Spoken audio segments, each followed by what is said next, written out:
Dr. Lee actually deserves applause because I told him an hour ago that he's going to be giving this talk on behalf of Dr. Golzar. So really, thank you very much for stepping up. So thank you. So when I was assigned the fluoroscopic guided access, I actually emailed back and said, I don't really do this anymore. Can I do the ultrasound? So I got my dream, but I got it about an hour ago. So, okay, so I'm going to do both ultrasound and fluoroscopic guided. So let's talk about ultrasound. And again, I just put this together, so there may be some redundancy. But tibiopedal access really gained momentum in the treatment of critical limb ischemia. Ultrasound-guided pedal access, tibial access can make this safer and more effective both for you and the patient, okay? And with experience, I don't put it in this talk, but tibial-only access, so TAMI, interventions can be a very effective option. You already saw in antegrade crossing in some series, for up to 40% of failures from an antegrade approach. Lesions can be much easier to cross from a retrograde fashion. Vast majority of tibial pedal access is still just to get the wire across, and then everything else is delivered from above. But tibial pedal access has been shown to be safe with very low complication rates. It can lower the risk of complications, including an unsuccessful procedure. If you don't use retrograde access and you have an unsuccessful procedure, you're going to have higher amputation rates, more surgical procedures. So ultrasound is nice because you don't need any radiation or contrast, okay? As you'll see in the fluoroscopic portion, if you do under fluoroscopy, most of the time you have access from above, you're injecting contrast as you penetrate under x-ray. So you're getting radiated, patient's getting extra contrast. You don't see the veins, okay? So again, when I first started doing tibial access 7 years ago, you're under the camera getting, fried. Finally, you get blood, you push the wire up, and then, of course, you're in the vein. So you start all over. With ultrasound, most of the time you can see the vein and avoid it. Patient motion is not an issue. You have real-time visualization of the vessel. You can actually watch the wire enter the vessel and go further beyond that and watch it cross the lesion. And you have higher first attempt access. So in our lab, this is what we use. Hockey stick probe is great for superficial arteries like the posterior tibial and the anterior tibial. With the peroneal artery, we still use the bigger probe, so we have deeper penetration. Good visualization is key if you're using ultrasound. So have patience to get the best image possible. If you're working with an ultrasound tech, there's a learning curve, but have patience, let them, get comfortable with it and get the best image possible. So what's important is good technique. Use the smallest access possible. Keep it in for the least amount of time. But at the same time, don't get rid of it prematurely until you sort of deliver definitive therapy. I flush often. I used to use radial cocktail type mixtures, but I've gone away from that. I just flush it fairly often. I make sure my ACT is over 250. For a posterior tibial, I usually like to access above the communicating arteries so that there's, if the peroneal is open, there's still blood flushing into the foot below your access site. If I use TAMI, I definitely image it after the sheath's removed to make sure there's no pseudoaneurysm or other complications. And definitely train your staff on hemostasis because that's very important. I'm going to fly through this a little bit. So here's an example of a hockey stick probe where we talked about how good it is. You want to optimize your image, so make sure the image is not too deep like it is on the left. When your target's actually higher up, you can make it more superficial. On the right side, I think, is pretty good, but it may be slightly superficial. So you want to make sure the image is optimized. Again, gain, you want it set appropriately. Too bright, too dark is not good, just right. So when you think about ultrasound, you have to remember that whatever probe you use, it's spitting out a very thin beam of sound, right? It gets reflected back and the image is processed. So whether you use the long axis or the short axis, it's very different. So what I teach usually is if it's short axis, okay, whether you're holding a probe or if it's ultrasound tech, the main goal of the probe is to visualize the tip of the needle, okay, as it's going down towards the artery. And that can be difficult when it's two people, when you have a tech and yourself. But give them time to watch the needle. It's so much nicer when you actually see the needle moving along the soft tissues and then penetrating the artery and entering the artery, okay? What I recommend is a steeper angle between the ultrasound beam and the needle. Because if you think about it, if you have a shallow angle, you only see sort of a dot of the needle, okay? And it makes it very difficult to see it, first of all, and also to follow it. Whereas if you come and lower the angle between your probe and your needle, you get more of a linear appearance of the needle, so you have directionality. Okay, you can kind of adjust it left and right, medial, lateral. It also gives you a little more time to follow that needle tip down towards the artery. On long axis, which is my preferred approach, honestly, the goal is completely different. So the ultrasound person has to give you the best view of the artery. You want a nice pipe-looking view, okay? And they stay on that the entire time. So what I do is as soon as I get under the skin, I look at the probe, line it up, I go under the skin, make sure I don't pop the bag. I basically turn my attention to the ultrasound screen, and I want to see the tip of the needle. So once I advance a little bit, if I don't see the tip of the needle, I move it lateral or medial, small motions, until I see the needle tip, and then I start advancing. Now, you should see one-to-one advancement under that probe. If you start seeing it not move while you're still pushing, you're going out of the plane of the imaging, and so therefore out of the plane of the artery. So you basically make small adjustments, and as you advance, you want to see that needle go all the way down to the artery. You want to see the artery tent down, okay? Now, the other thing I'll show you is these arteries are universally diseased, even when they're wide open. They have calcium. We're just in the cadaver lab upstairs. I've seen a lot of people where they're perfectly aligned. They push a little bit. They don't get any blood. They stop. They pull back. These tibial vessels commonly will move a centimeter or more before you actually puncture the vessel, okay?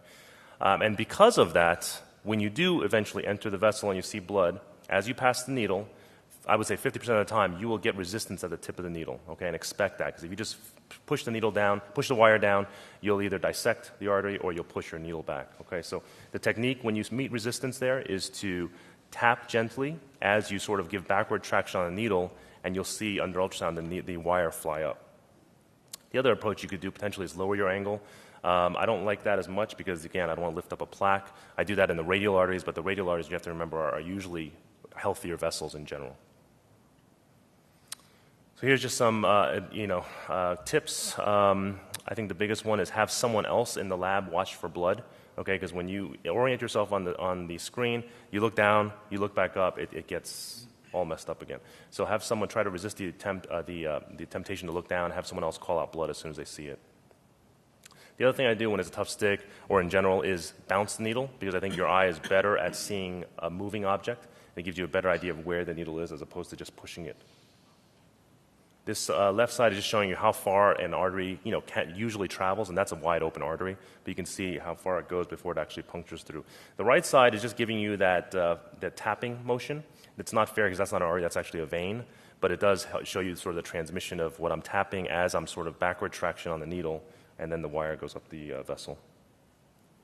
Lidocaine or not, so when it's a very tough stick, I don't give lidocaine. Sometimes the lidocaine, just that subcutaneous wheel will make the image worse if it's already a tough stick, so I don't bother. Sometimes I'll give it afterwards. A lot of times these patients are neuropathic and they don't feel anything anyway. So just some tough examples. Calcification can make this very tough. You can see the short axis, that artery basically just rolls away from the needle.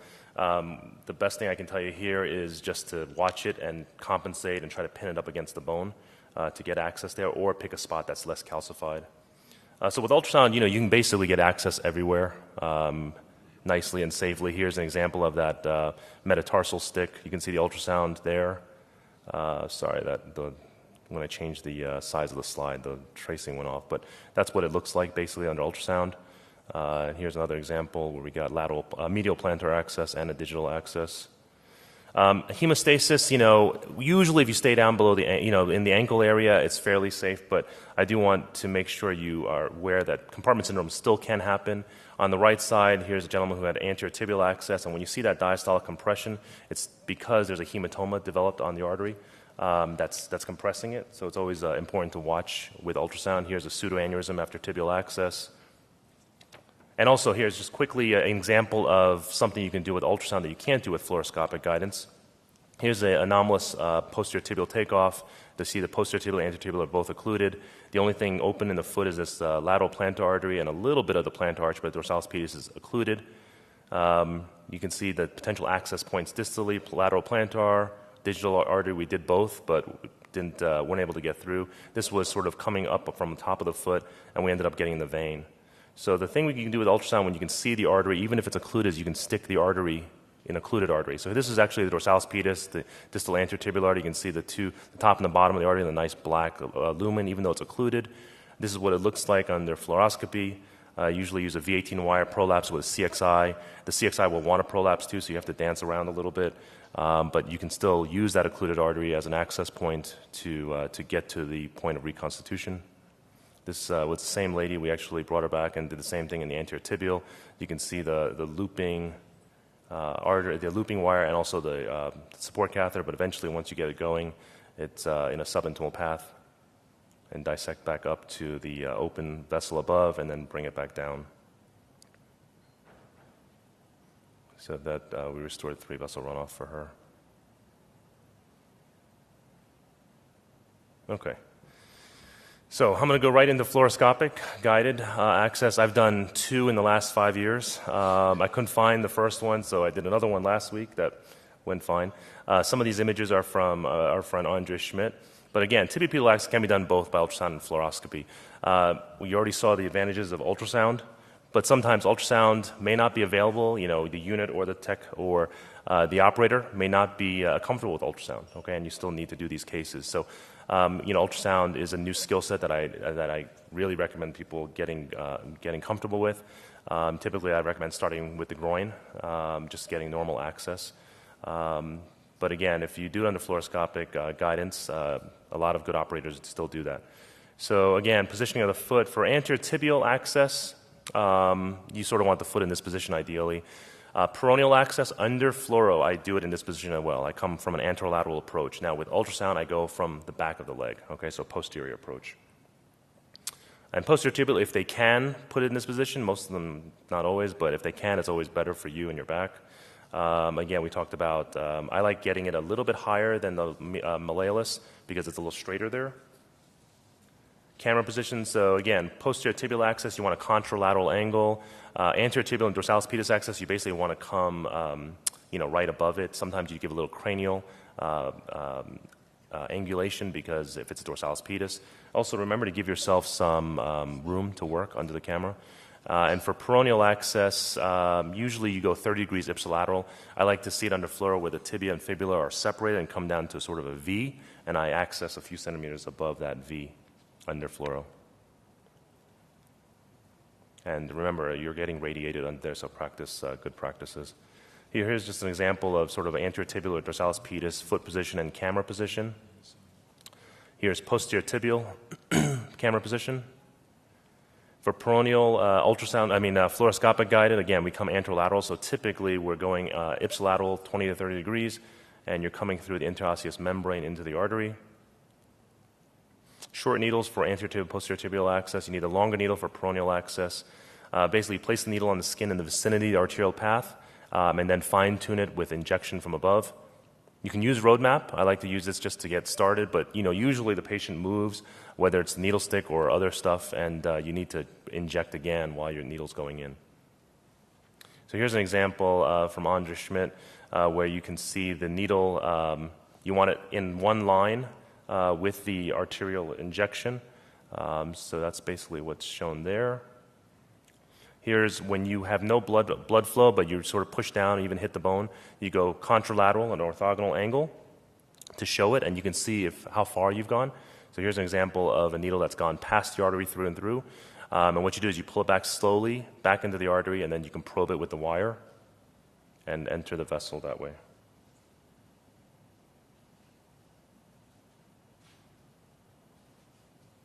Show it one more time.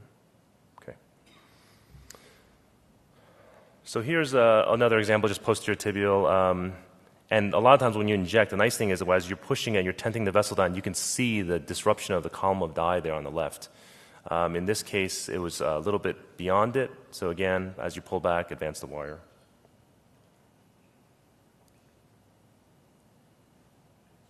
High anterior tibial sticks can be done both by ultrasound. I didn't mention the ultrasound. It's actually very easy under ultrasound because it's a very superficial structure.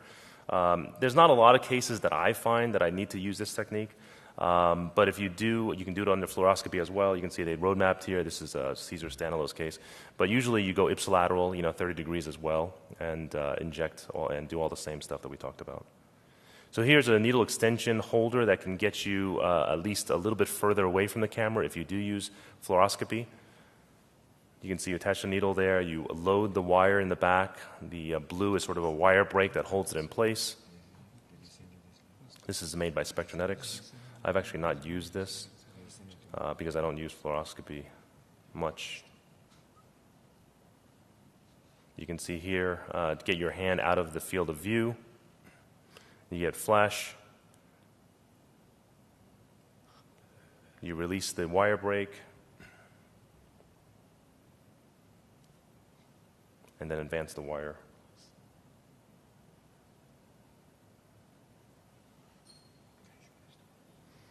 So here's just a case I did last week, popliteal occlusion, tried from above, ended up, you can see the reconstitution is just peroneal, basically at the takeoff of the anterior tibial. You see antegrade, I'm sort of subintimal, not exactly there, and I'm not wanting to lose more artery. So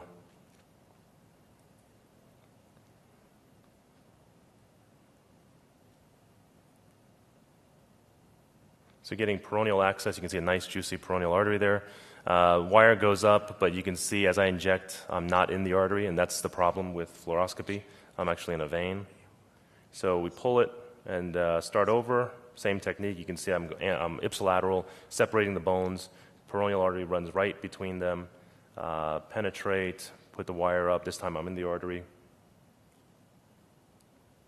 Unfortunately, from a retrograde fashion, I'm subintimal up in sort of P2 segment. So we use the reentry assisted fenestration, out back from above, micro advanced balloon from below, 3 millimeters, pop it. When I do this, I use a longer balloon because when you pass the wire, you have more lumen, ruptured membrane to pass the wire down. And as you pull the balloon and advance the wire, you have a little more leeway in terms of keeping those two pieces together and exteriorizing your wire. So you can see pulling that down. And then the finished result, short Zolder PTX above at the reentry site, and then DCB into the peroneal artery. Access, hemostasis. Peroneal artery is the one that I like to do balloon tamponade from inside. So this is basically removing the wire, wiring it into the distal peroneal artery, advancing a small sort of, almost undersized or appropriately sized balloon, typically 2 to 3 atmosphere injection, pull the sheath, and typically I'm 7 minutes or so, 7 to 10 minutes is where we see typical hemostasis with an ACT above 250. You can see the finished result there, no worse for the wear of that peroneal.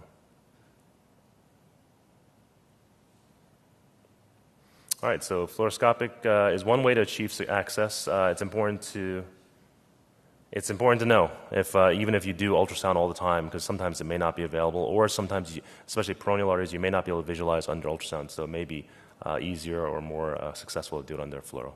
Thank you.